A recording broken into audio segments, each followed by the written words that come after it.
మహిళా reservation bill, నియోజకవర్గాల పునర్విభజన బిల్లు ఈ చర్చ ప్రారంభమైనప్పటికీ నేను ప్రస్తావిస్తున్నాను. ఇవాళ పత్రికలు వాటిట్లో ప్రధానంగా హైలైట్ చేసుకొచ్చింది.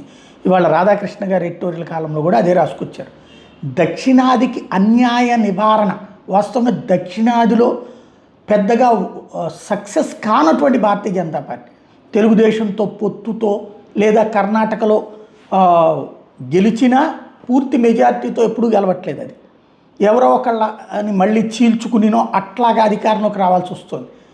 తమిళనాడులో సమస్య తెలిసిందే, కేరళలో సీన్ ఏంటో తెలిసిందే, తెలంగాణలోనే కొంచెం ఇంప్రూవ్ అయింది, అది కూడా అక్కడ కూడా అధికారంలోకి రాలేదు.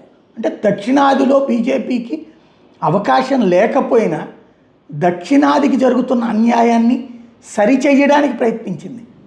వాస్తవంగా 2026 లెక్కల ప్రకారం, జనాభా లెక్కల ప్రకారం కనుక నియోజకవర్గాలు పునర్విభజన చేస్తే ఉన్న సీట్లే తగ్గిపోయే పరిస్థితి వస్తుంది.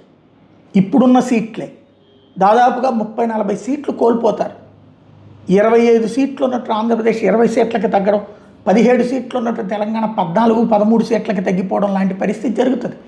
అప్పుడు నష్టపోయేది ఈ పార్టీలే, ఇంక్లూడింగ్ తమిళనాడు, కేరళ కూడా.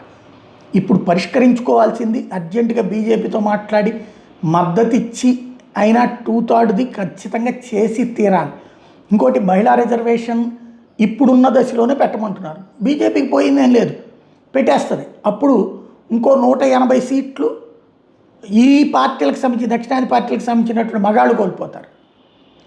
సర్వనాశనం అయ్యేది వీళ్ళే. జాతీయ స్థాయి మళ్ళీ కాంగ్రెస్ వస్తే అట్లాంటి హెల్ప్ చేద్దని కూడా అమాయకత్వం, జనాభా లెక్కల ప్రాతిపదికనే అంటది. కాబట్టి దృష్టిలో పెట్టుకోవాల్సినటువంటి అవసరం అయితే ఇంకో పరిష్కారం కూడా లేదు ఇంకెవరి దగ్గర, ఆలోచించుకోవాల్సిన అవసరం ఉంది.